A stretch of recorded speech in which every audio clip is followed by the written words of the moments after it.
Chapter 32. After these things, and the establishment thereof, Sennacherib, king of Assyria, came and entered into Judah, and encamped against the fenced cities, and thought to win them for himself.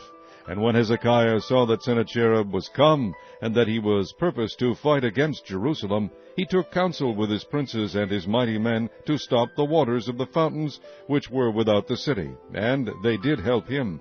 So there was gathered much people together, who stopped all the fountains, and the brook that ran through the midst of the land, saying, Why should the kings of Assyria come and find much water? Also he strengthened himself, and built up all the wall that was broken, and raised it up to the towers, and another wall without, and repaired Millo in the city of David, and made darts and shields in abundance. And he set captains of war over the people, and gathered them together to him in the street of the gate of the city, and spake comfortably to them, saying, Be strong and courageous, be not afraid nor dismayed for the king of Assyria, nor for all the multitude that is with him, for there be more with us than with him. With him is an arm of flesh, but with us is the Lord our God to help us, and to fight our battles. And the people rested themselves upon the words of Hezekiah king of Judah. After this did Sennacherib king of Assyria send his servants to Jerusalem, but he himself laid siege against Lachish, and all his power with him, unto Hezekiah king of Judah, and unto all Judah that were at Jerusalem, saying, Thus saith Sennacherib king of Assyria, Whereon do ye trust, that ye abide in the siege in Jerusalem? Doth not Hezekiah persuade you to give over yourselves to die by famine and by thirst, saying, The Lord our God shall deliver us out of the hand of the king of Assyria? Hath not the same Hezekiah taken away his high places and his altars, and commanded Judah and Jerusalem, saying, Ye shall worship before one altar, and burn incense upon it?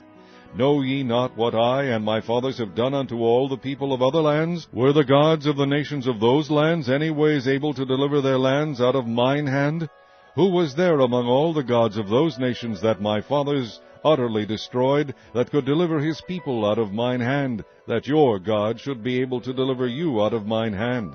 Now therefore let not Hezekiah deceive you, nor persuade you on this manner, neither yet believe him, for no God of any nation or kingdom was able to deliver his people out of mine hand, and out of the hand of my fathers. How much less shall your God deliver you out of mine hand? And his servants spake yet more against the Lord God, and against his servant Hezekiah.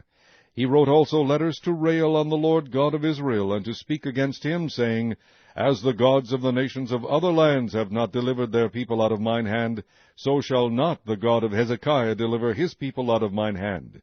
Then they cried with a loud voice in the Jews' speech unto the people of Jerusalem that were on the wall, to affright them, and to trouble them, that they might take the city. And they spake against the God of Jerusalem, as against the gods of the people of the earth, which were the work of the hands of man. And for this cause Hezekiah the king, and the prophet Isaiah the son of Amoz, prayed and cried to heaven. And the Lord sent an angel, which cut off all the mighty men of valor, and the leaders and captains in the camp of the king of Assyria. So he returned with shame of face to his own land. And when he was come into the house of his God, they that came forth of his own bowels slew him there with the sword. Thus the Lord saved Hezekiah and the inhabitants of Jerusalem from the hand of Sennacherib the king of Assyria, and from the hand of all other, and guided them on every side. And many brought gifts unto the Lord to Jerusalem, and presents to Hezekiah king of Judah, so that he was magnified in the sight of all nations from thenceforth.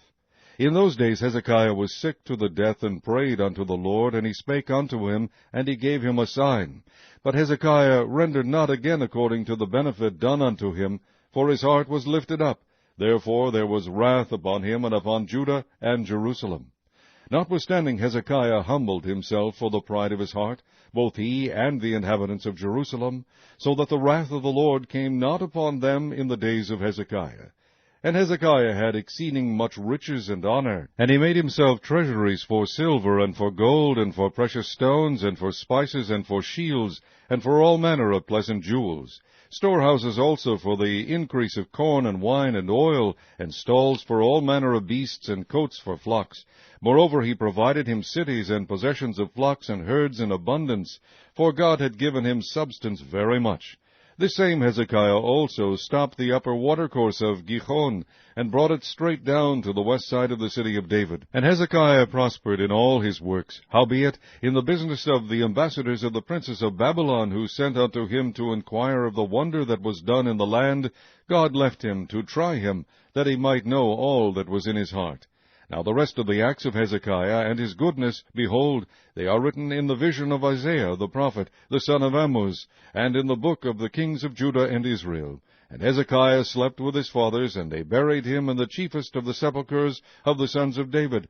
And all Judah and the inhabitants of Jerusalem did him honor at his death. And Manasseh his son reigned in his stead.